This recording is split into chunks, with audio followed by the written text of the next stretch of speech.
world's most remote tribes in the Indian Ocean. Killed by an endangered tribe on a remote island in the Indian Ocean. The Sentinelese were first contacted by the government in 1991. On North Sentinel Island, it's home to one of the few indigenous groups that have... ବର୍ଷ ଥିଲା 2 August 1981 ମସିହା। ବାଂଲାଦେଶର ଏକ ମାଲବାହୀ ଜାହାଜ Australia ଅଭିମୁଖେ ଯାତ୍ରା କରୁଥିଲା। ଖରାପ ପାଗ ଏବଂ କିଛି ଯାନ୍ତ୍ରିକ ତ୍ରୁଟି ଯୋଗୁଁ ଜାହାଜଟି ଏକ ଆଇଲ୍ୟାଣ୍ଡ ନିକଟରେ ଆକ୍ସିଡେଣ୍ଟ ହୋଇଥିଲା।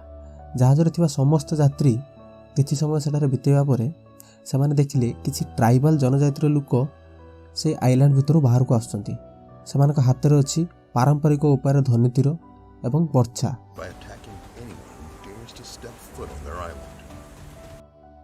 ଦେଖିବାକୁ ସେମାନେ ସାଧାରଣ ଲୋକଙ୍କ ଠାରୁ ଭିନ୍ନ ଥିଲେ।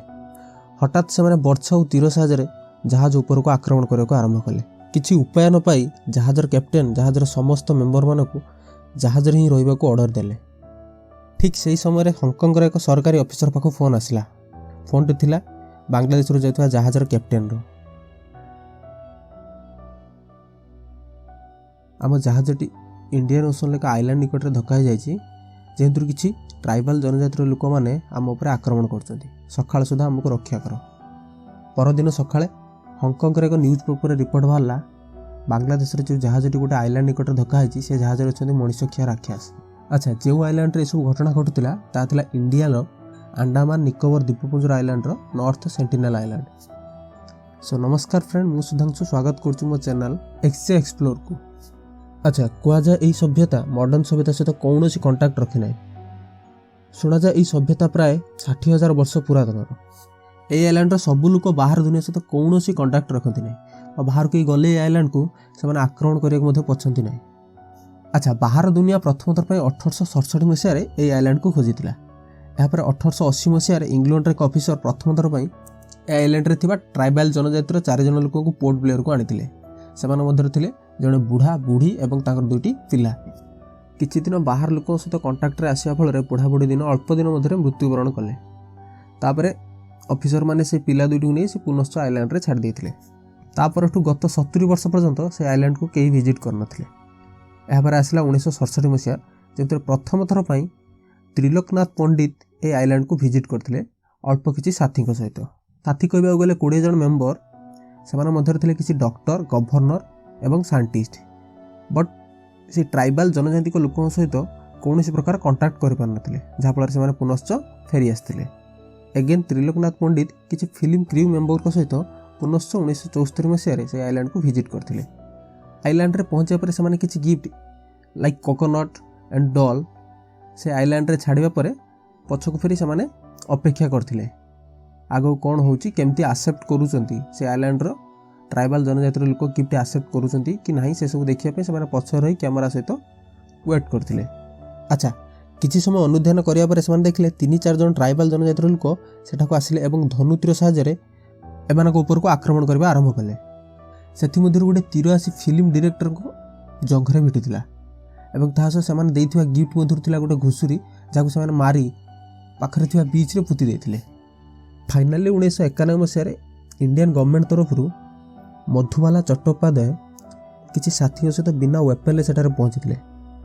ସାଥିରେ ସେମାନେ ନେଇଥିଲେ କିଛି କୋକୋନଟ୍ ଆଣ୍ଡ ଡଲ୍, ଯେଉଁମାନେ ଅଫର୍ କଲେ ସେଇ ଆଦିବାସୀ ଜନଜାତିର ଲୋକମାନଙ୍କୁ। ଆଣ୍ଡ ସରପ୍ରାଇଜଲି ସେମାନେ ପିସଫୁଲି ସେଇ ଗିଫ୍ଟକୁ ଆକ୍ସେପ୍ଟ ମଧ୍ୟ କରିଥିଲେ। ଏବଂ ସେଇଥର ଥିଲା ପ୍ରଥମ ଆଉ ଶେଷ ଥର ଯେଉଁଥିରେ ସେମାନେ ପିସଫୁଲି କୌଣସି ପ୍ରକାର କଣ୍ଟାକ୍ଟ କରିଥିଲେ ବାହାର ଦୁନିଆ ସହିତ। But after that the situation went critical. ତାପରଠାରୁ ଯେବେ ବି କୌଣସି ପ୍ରକାର କଣ୍ଟାକ୍ଟ କରିବାକୁ କେହି ଚେଷ୍ଟା କରିଛନ୍ତି, ସେମାନେ ଭାয়োଲେଣ୍ଟ ହୋଇ ଆକ୍ରମଣ କରିବାକୁ ପଛେଇ ନାହାନ୍ତି। ଆଫ୍ଟର 1997 ଇଣ୍ଡିଆନ୍ ଗଭର୍ଣ୍ଣମେଣ୍ଟ ବ୍ୟାନ୍ କରିଦେଲା ସେ ଆଇଲ୍ୟାଣ୍ଡକୁ, ଅର୍ଥାତ୍ ସେ ଆଇଲ୍ୟାଣ୍ଡ ସହିତ କୌଣସି ପ୍ରକାର କଣ୍ଟାକ୍ଟ କେହି କରିପାରିବେ ନାହିଁ ବା ସେ ଆଇଲ୍ୟାଣ୍ଡକୁ କେହି ଭିଜିଟ୍ କରିପାରିବେ ନାହିଁ। ପରେ 2004 ମସିହାରେ ଏକ ଭୟଙ୍କର ସୁନାମି ସେ ଆଇଲ୍ୟାଣ୍ଡକୁ ଆସିବା ପରେ ଇଣ୍ଡିଆନ୍ ଗଭର୍ଣ୍ଣମେଣ୍ଟ ସେ ଆଇଲ୍ୟାଣ୍ଡର ପରିସ୍ଥିତିର ଅନୁଧ୍ୟାନ ପାଇଁ 2 ଜଣ ପାଇଲଟ ସହିତ ଏକ ହେଲିକପ୍ଟର ପଠାଇଥିଲା। ବଟ୍ ସେମାନେ ସେହି ହେଲିକପ୍ଟରକୁ ମଧ୍ୟ ଧନୁତୀର ସାହାଯ୍ୟରେ ଆକ୍ରମଣ କରିବାକୁ ପଛାଇ ନଥିଲେ। ଶେଷ ଥର ପାଇଁ ନଭେମ୍ବର 2018 ମସିହାରେ ଜନ୍ ଆଲେନ୍ ଚାଓ ଗୋଟେ 26 ବର୍ଷୀୟ ଆମେରିକାନ୍ ପିପୁଲ୍ ସେ ଆଇଲ୍ୟାଣ୍ଡକୁ ଭିଜିଟ୍ କରିଥିଲେ। But unfortunately he was killed Bai the tribal people. ନିଜର ରିଲିଜିଅନ୍କୁ ନେଇ ଜନ୍ ଚାଓ ଏତେ ପାଗଳ ହୋଇଯାଇଥିଲେ ଯେ ସେ ଆଇଲ୍ୟାଣ୍ଡର ସମସ୍ତ ଟ୍ରାଇବାଲ ଲୋକମାନଙ୍କୁ निज रिलीजियन सम्बन्ध जणाइवाई बारंबार से आइलैंड को विजिट करते। प्रथम थर विजिट करिया परे से आइलैंडर ट्राइबल लोक मैंने उपरको आक्रमण करते। जॉन चाओ लकीली बंची फेरी आसते। बट जॉन चाओ से रिलीजियन को लेकिन एत पागल थे जे पुणी थे से आइलैंड को सेमान प्रचार करने विजिट करते। बट एथर से ट्राइबल जनजातिर लोक मान द्वारा मृत्युवरण करते। दूर थिबा से नौकार चालक कन्फर्म करथिला जे ट्राइबल जनजातिर लोक मैंने जॉन चाओ को हत्या करी से बीच रे पोती देथिले। बर्तमान इंडियन गवर्नमेंट से आइलैंडर 5 किलोमीटर रेडियस एरिया को बैन कर देछि। अर्थात से एरिया को प्रवेश करें बा से एरिया रे थिबा कौनसी लोक सहित बाहर लोक कौनसी प्रकार कंटाक्ट करें ना। अकस्मात भाव में से आइलैंड रे थिबा समस्त लोक कौनसी प्रकार चाष करने को जानी ना।